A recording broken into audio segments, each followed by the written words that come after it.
So when you're asking about this, culture, the right culture, all of a sudden you'll see a 45 go to 50, go to 55, 60, 65.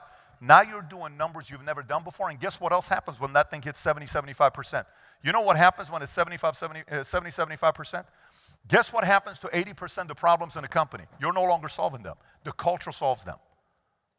Because guess what? If I sit here, the culture I have, if I sit here and I'm bitching and whining, you know what our culture is? I want Frank to call me out. Based on what you told me, he's a guy that'll call me out. I want Frank to say, stop bitching, Pat. Why are you complaining so much? All the flipping time you're complaining to everybody. What are you doing? Do you want to be here or not? Don't wait for me to say it. I want him to say it. Instead of saying, well, he's not my direct report. No, if you're a leader in the culture, call out respectfully. Not an asshole, not a jerk, not a bully, respectfully. Then I'm going to be like, let's just say Frank and I really respect Frank, even more than I respect the CEO. Because, you know, sometimes in the environment, the relationship is more with who? With peers. Maybe it's not for the CEO all the time. And we're like, whatever, Frank. And you're like, no, Pat, seriously. What the hell you want to do? Your wife and kids are expecting. You can make a lot. Why are you always going to this negative place? What are you doing? Like, no, you're right, man. I got to work on it. No, seriously. Like, when is this going to change? This never comes to me. It's handled by the culture. But if you don't build a strong culture, all the issues are rolling up to you. Yes?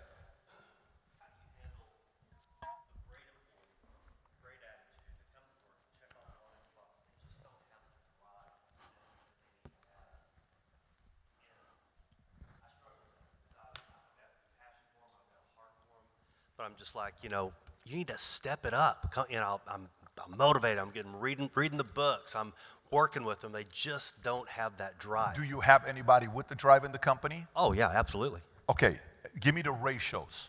Give me the ratios of driven, non-driven, and just status quo. How many total sales guys do you have? 14. Okay, give me what percent, how many of the 14 are driven? 8. That's not possible. Who agrees with me?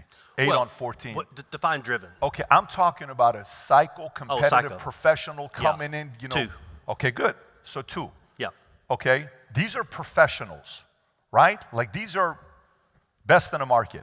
How many of them are independently showing up, disciplined? Is that the next 6 that you would put? Yes. Okay, and then so that gives us 8. So then that leaves us with the 6. How many of the 6 are negative, sucking up the energy? Always there's something wrong. 1. Okay. When are you firing that guy? That's a great question. No, I'm being serious. Yeah. When are you firing that guy? Probably when I go home. Okay. And you know why? Do you know why? If you don't, you know what the other 13 are looking at you and not telling you? He's afraid. Yeah. He's afraid. And by the way, I don't know this guy. You told me this is a guy that's sucking up negative, all that stuff. It's a gal, and she's a huge producer. Sex doesn't matter. Any of the, you know, all I'm saying is, yes. No, it's either a direct conversation to change or else it's going to bleed here.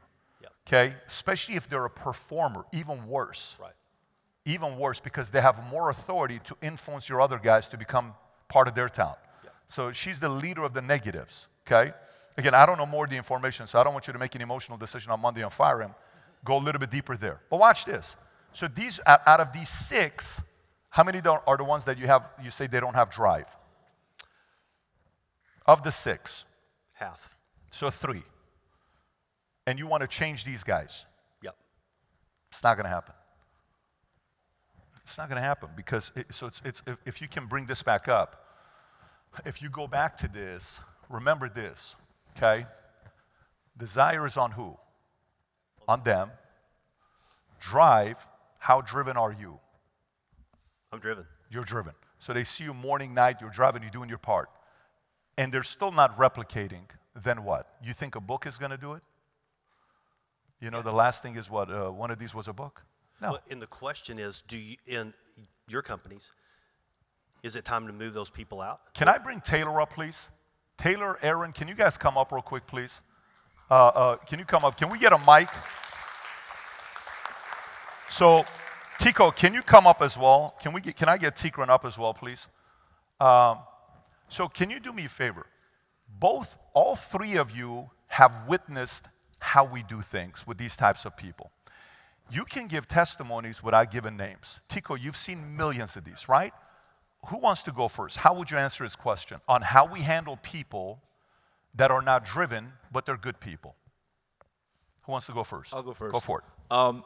So one of the things that we've seen, and it's kind of an internal joke that we have at one point with one of the individuals, that when he was asked, what's your level of drive, what's your level of desire, he said 4, straight up.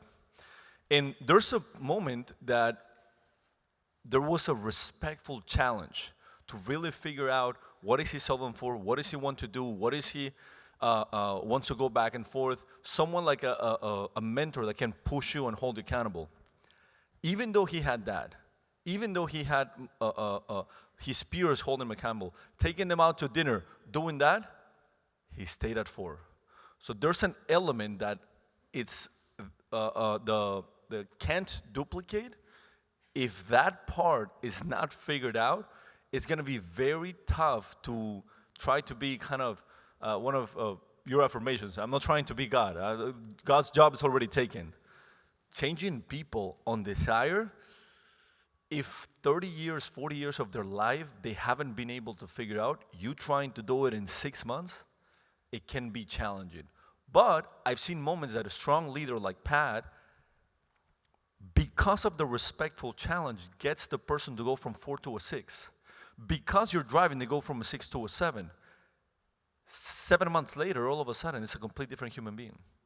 So those would be the two cases. FYI, and this is are you W-2 or 1099? You're sales guys. W-2. So you pay salary plus commission. I do. So check this out.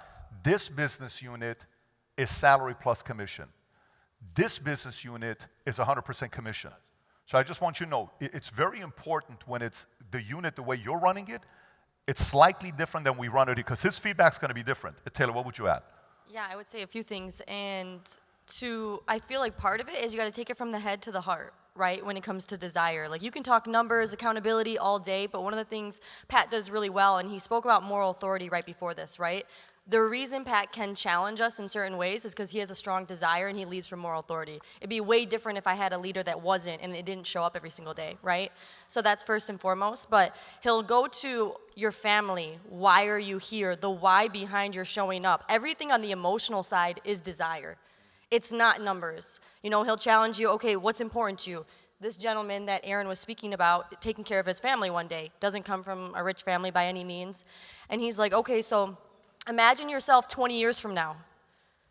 You can have 2 lives, one that you're proud of and that you take care of your family, the other one you're bitter. Because who's bitter long term?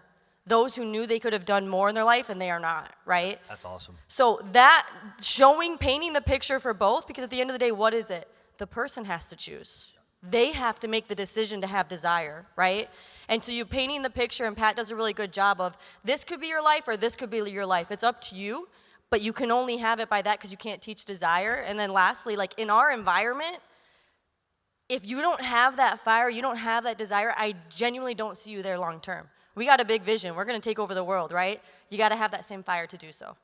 Tico, that's very helpful, by the way, to go back to the emotion and the dream and long term. Because sometimes us business owners, CEOs, we become so logical that we no longer have the emotional conversations because we're always paying attention to the bottom line, the EBITDA, the this, the that, OPEX. We forget that we need to still sell the dream to our sales guys. Tico, what would you say? Yeah, the biggest difference is the 1099 and the W-2 for sure. The W-2, you could lose your job at the end of the day. That's critical. 1099, I can't fire you. So from our end, it's, people are going to decide to change based on maybe an experience they go through, based on maybe some of their peers winning more than they are. Maybe they start at the same time, and it just really makes an impact on them. But ultimately, it comes down to a vision. What do they want to do? Why do they want to do it? And if you could tap into that. But ultimately, the 1099 and the W-2 space, I don't have leverage of saying, hey, you didn't hit your quota, or you didn't do X, Y, Z. Now I'm going to have to fire you. I have to be more patient with a 1099 folk. Because if I push them in a certain way, they might just shut down completely and never get to what I think they can do. And we've had many instances like that. But giving them space to be able to experience the change that they want to have through peers, through, again, a lot of the things we talked about here, some of the recommendations that we talked about, whether it's books, videos, more pouring into that side, but ultimately it's going to come to them making the decision to change. By the way, I'm versus- curious. This is very important. How many of you guys run a 1099 sales force? Raise your hand. No salary at all. Raise your hand. Just 1099. So, or both? Who's 100% 1099? You're 100% 1099. Okay, 100% 1099 for sales. No schedule. They do whatever they want to do. They get, you provide leads. So you bring the leads, but they're working the 1099. Who's W-2, like salary plus commission? Rest of you guys? Okay. Who gives very strong salaries? Strong salaries, plus the commission side. Okay. All right. So does that kind of give you a little bit of perspective? Yeah, the only follow-up that I just wanted some clarity on. So if again, great person, they're just not progressing, do you have the conversation, look, we love you, but this is just not a good fit, or do they fade off by themselves? Yeah, I think in our situation, we have quotas, right? So at the end of the day, if you miss quota, then you get on a PIP, right? Then you have to be on a performance review. And then if you miss that as well, hey, we love you, we appreciate you. If they're high, we have a score that you guys are going to learn about. If they're high in EAT, you can be patient a little bit, but at the end of the day, you have to hit your quota. You have to make money. If the company's not making the money, the company has to make money in order for you to make money. So at the end of the day, you give them a PIP. If they don't do that, unfortunately, we have to separate. And usually, if it's not working out, it's actually what's best for them. No one wants to struggle long term, so they'll do better somewhere else. Thank you very much. You want to? Sure. Yeah, one of the things to wrap it up is that it's also important, for example, something that Pat has said, and to me I was impressed in a way that I cannot believe he's saying that. He said in a meeting, if there's a better CEO to run this company, I'll hire him right now. Vision above everything. I don't care about if you're my friend, 50 years together, 20 years together. Vision above everything. So when you're so clear on what the vision is and you're not going to compromise it, the decision, it's a little bit easier. That's awesome. What you just saw here is an interaction we're having with a CEO, a founder, an executive, different challenges that they're facing at Bet David Consulting, a firm we run where we do engagements for many business owners from 60-plus countries around the world. It could be a person that's trying to exit and they need a pitch deck to be in place. It could be a company that's having a hard time with accountability with their executive team or their leadership team. They want to put a calibration system in place that we use ourselves. It could be a conversation about somebody that wants to improve their compensation plan to create a little bit more momentum and drive with their leadership team or their sales team. Or it could be conflicts between business partners that is taking place. A wide variety of things that we do for our clients at Bet David Consulting. If you want to learn more, go to betdavid.com, fill out the information. Somebody will get a hold of you.